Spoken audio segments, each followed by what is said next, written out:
अंततः हम लंका पहुंच गए। जय श्री राम, जय श्री राम। अब आज्ञा दीजिए भैया, इस पापी नगरी को ध्वस्त करने के लिए अब और प्रतीक्षा नहीं कर पा रहा हूं मैं।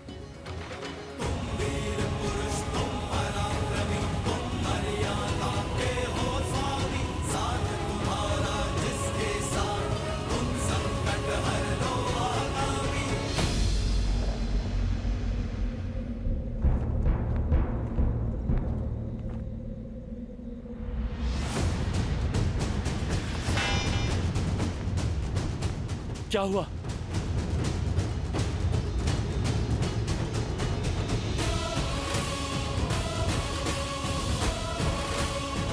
ये कोई छोटी मोटी टुकड़ी नहीं, बहुत बड़ी सेना है। असंभव। 100 योजन पार करके ये कैसे आ गए? अब क्या करें? करना क्या है? महाराज को सूचना देनी होगी।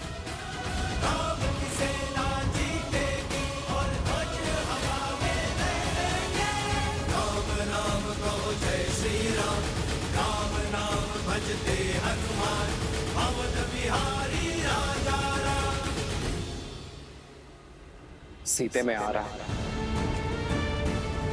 विवाह में दिया वचन निभाने, तुम्हारे अटूट प्रेम की आशा पूरी करने और लंका का मर्दन कर रावण को तुम्हारे हरण का दंड देने।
नहीं, ये नहीं हो सकता। मेरे श्रीराम मुझे छोड़ के नहीं जा सकते। ये कैसे हो सकता है? जो सामने है वो सत्य क्यों नहीं लग रहा? क्यों विश्वास नहीं हो रहा कि आप नहीं रहे, कि मृत्यु ने मुझे पहले नहीं चुना? क्यों देवताओं ने मुझे संकेत नहीं दिया? क्यों महादेव ने मेरा साथ नहीं दिया? क्यों मेरा मन मानने को सच नहीं है कि आप हैं? प्रत्यक्ष को प्रमाण की आवश्यकता नहीं होती सीता, अपनी नियति स्वीकार लो। समझ सकता हूं एक मनुष्य का छोटा सा हृदय इतना बड़ा शोक संभाल नहीं सकता, परंतु क्या करें, सत्य से मुख तो मोड़ नहीं सकते। नहीं, झूठ बोल रहे हो तुम। जब तक मेरे श्री राम के हाथ में धनुष है, काल भी उन्हें छू नहीं सकता। ये सत्य नहीं है, ये सत्य नहीं, ये सत्य नहीं है। तुम्हारे बंदी पिता झूठे, राम का कटा हुआ शीश झूठा, परंतु क्या यह भी झूठ है?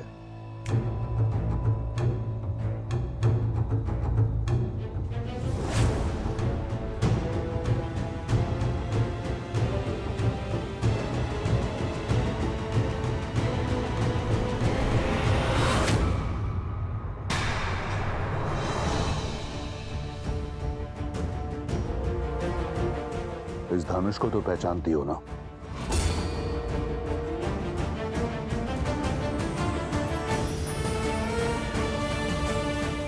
ये तुम्हारे वनवासी का टूटा हुआ धनुष है, जिसके रहते तुमने कहा काल भी उसे छू नहीं सकता था। उसका शीश काटने से पहले ये धनुष काटा गया। नहीं! तुम्हारे ना मानने से सत्य नहीं बदलेगा सीता।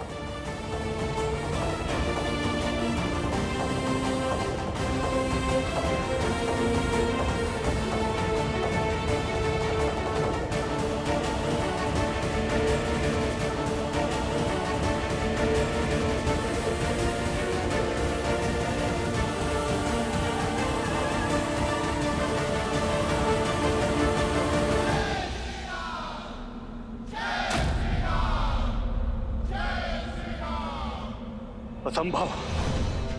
इतनी बड़ी सेना सागर पार करके आ गई। लंका संकट में है। लंकेश को बताना होगा। जाओ।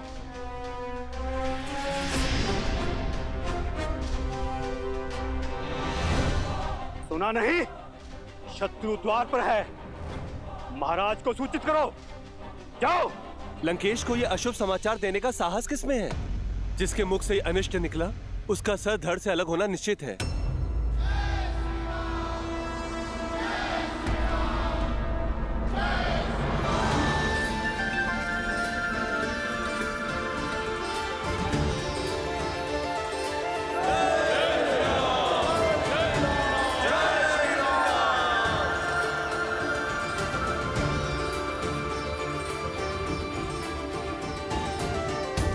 उस चोटी से हम संपूर्ण लंका को देख पाएंगे।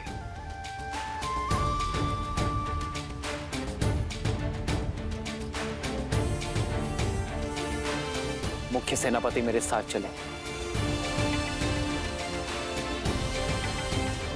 हम वही शिविर बनाना आरंभ करेंगे।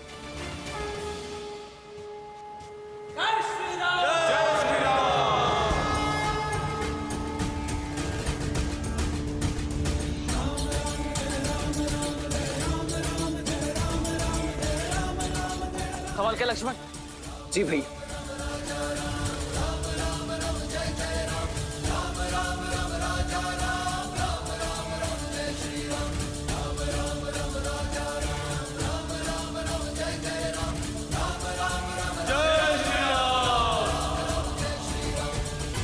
जय श्री राम! जय श्री राम! जय श्री राम! जय श्री राम!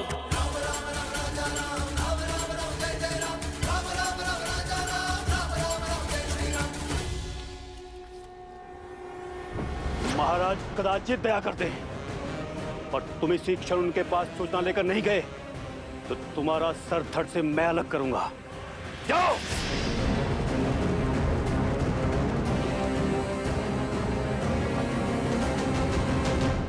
ज्ञानी व्यक्ति वो होता है जो दुख के बादलों के बीच छुपे आशा की किरण को पहचान लेता है। और तुम तो परम विदुषी हो। सोचो, तुम्हारे पति की मृत्यु के उपरांत तुम पतिव्रता धर्म से मुक्त हो, स्वतंत्र हो कि तुम लंका की पटरानी बनना स्वीकारो, ऐश्वर्य और सुख का जीवन जियो। मैं वचन देता हूं, तुम्हें इस जीवन में कोई दुख भोगना नहीं पड़ेगा। स्वीकारो, हम दोनों साथ मिलकर इस संसार पर राज करेंगे। मिथिला मेरे अधीन है और अयोध्या कुछ ही क्षण में पराजित होगी। इसलिए बंद करो ये व्यर्थ का विलाप और थाम लो मेरा हाथ।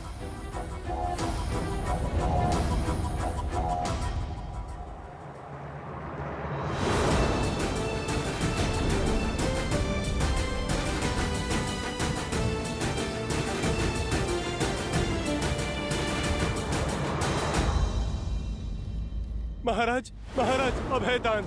राम और उसकी सेना लंका तट तक पहुंच चुके हैं।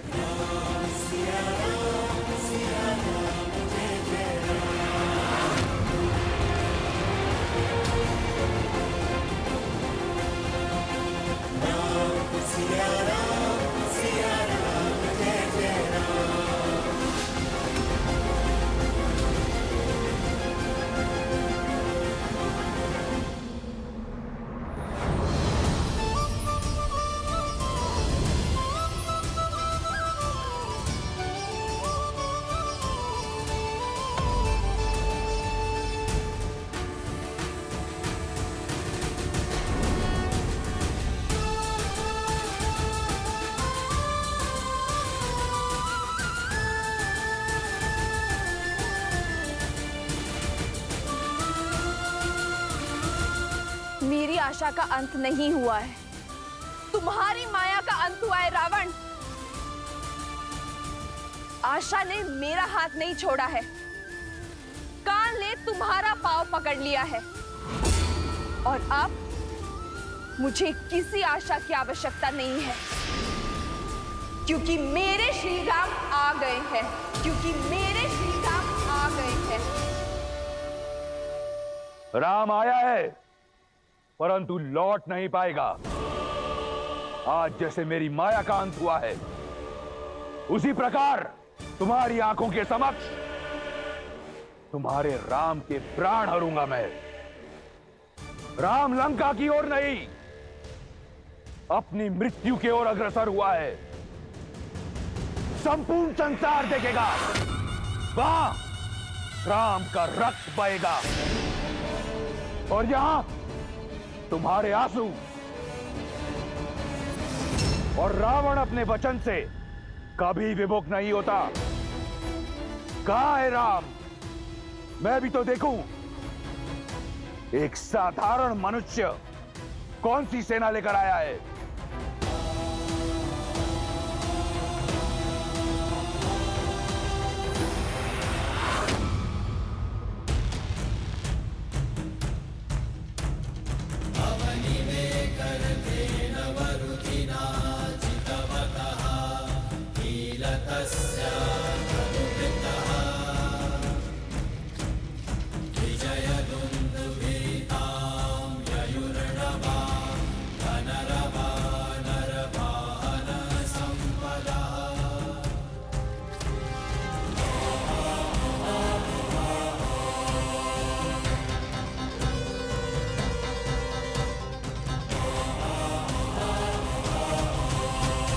राम यहां आया नहीं, लाया गया है। मेरे विश्वासघाती भाई द्वारा। जानते हो शुक, विभीषण कहा करता था कि मैं उसके पिता समान। देखो, आज अपने पिता समान भाई को छोड़ एक अनजान सन्यासी के चरणों में पड़ा है।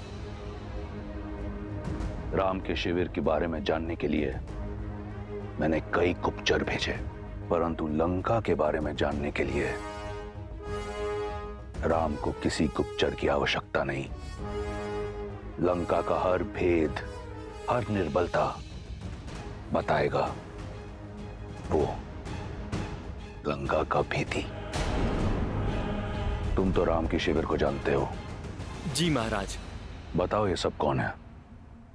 महाराज, वो जो वल्कल वेश में जटा के साथ बलिष्ठ भुजाओं वाला गौर वरुण वीर है, वो राम का अनुज लक्ष्मण है महाराज। परिचय मांगा है, निबंध मत सुनाओ, संक्षिप्त में बताओ। जी महाराज। और वो वानरों में सबसे अलग दिखने वाला पवन पुत्र हनुमान। जानता हूं, उसे जानता हूं। और वो वानर राज सुग्रीव महाराज, महाबली बाली का अनुज, इस समय किष्किंधा का राजा। मूर्ख, राजपाट त्याग कर मृत्यु से आलिंगन करने चला है। और वो नल और नील है, इन दोनों ने ही ये सेतु बनाया है महाराज। और वो बाली का पुत्र अंगद। तो राम ने अपनी सेना में बालक भी जोड़ रखे हैं। और वो जामवंत महाऋषि, सतयुग से जीवित चिरंजीवी देवासुर संग। बूढ़ा है, आगे बढ़ो। और वो हनुमान के पिता केसरी। दो बूढ़े, कुछ बालक, कुछ मूर्ख वानर सहित दो वनवासी और एक विश्वासघाती रावण के समक्ष खड़े होकर उसे परास्त करने चले आए। राम कहां है? दिखाई नहीं देता। वो वहां।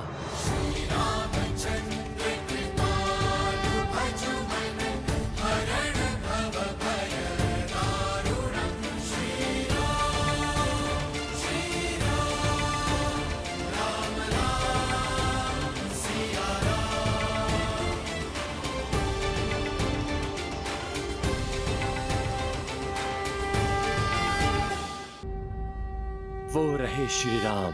केवल राम। आज मेरा मन नहीं है रक्त बहाने का, अन्यथा तुम्हारे प्राण हर लेता। ये तुम्हारी अंतिम चेतावनी है शुक। लंका में तुम्हारा स्वागत है राम।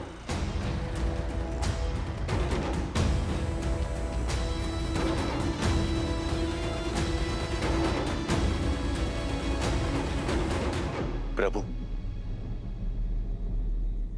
वो है मेरे भैया लंकापति दशानन रावण।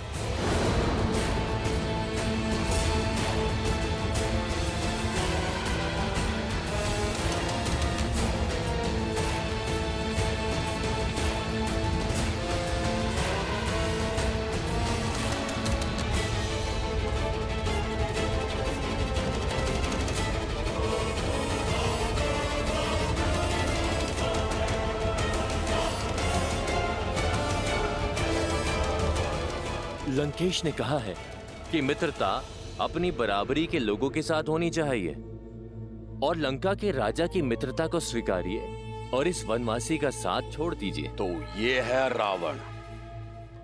इसने मुझे प्रलोभन दिया ताकि जीवन पर वानर जाति पर कलंक लगे। इस पापी को जीने का कोई अधिकार नहीं है।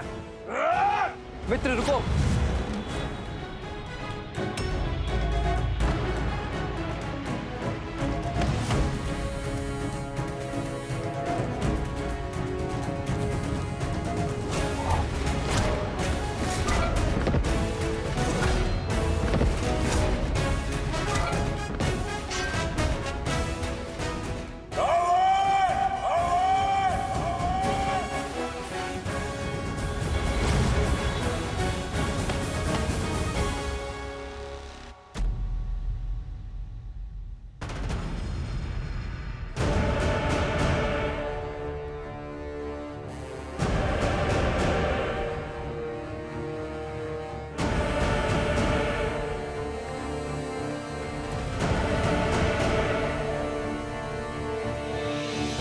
सत्य में वानर ही हो, बिना निमंत्रण कहीं भी पहुंचने का अभ्यास है तुम्हारी जाति को।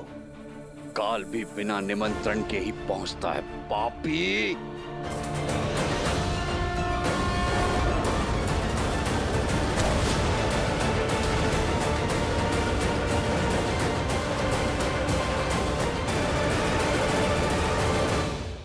लगता है कि नियति चाहती है कि आज रक्त बहे। मरण आया प्रहार। सुग्रीव हूं मैं, उस महाबली बाली का भाई जिसने तुम्हें 6 महीने तक अपनी बगल में दबा के रखा हुआ था।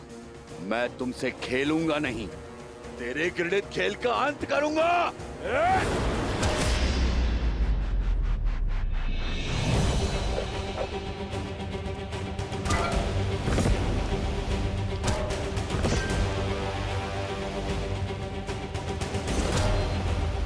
जय श्री राम।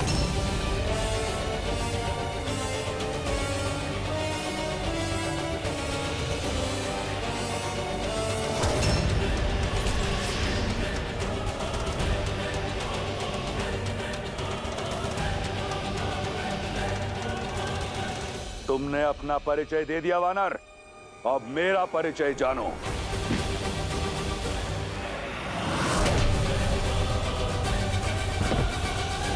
इन्हीं हाथों से कैलाश उठाया है इस दशानन ने। वीर अपना परिचय वार के बाद देता है। राक्षस हूं मैं, रक्ष राज रावण।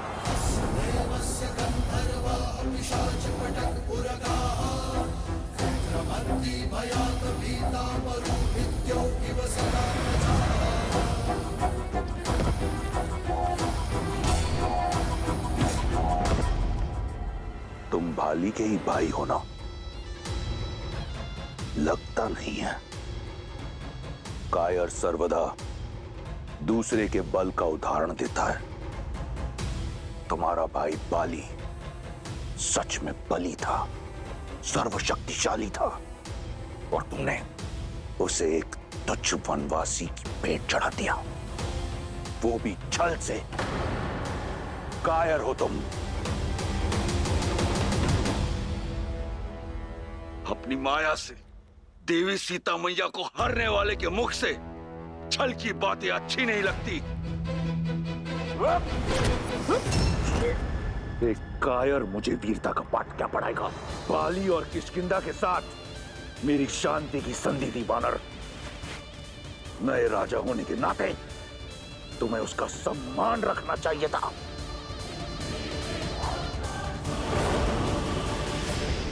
जो राक्षस नारी का सम्मान ना करे उसका कैसा सम्मान? आज श्री राम का ऋण उतार दूंगा। ऋण तो मैं उठाऊंगा, बाली की मित्रता का। ये राक्षस तुम्हारा और तुम्हारे राम का नाश करेगा। स्वर्ग जैसी तुम्हारी किष्किंधा को नरक बना देगा, स्मशान बना देगा। और सीता की भांति रूमा मेरी होगी, रक्ष विवाह करूंगा उससे।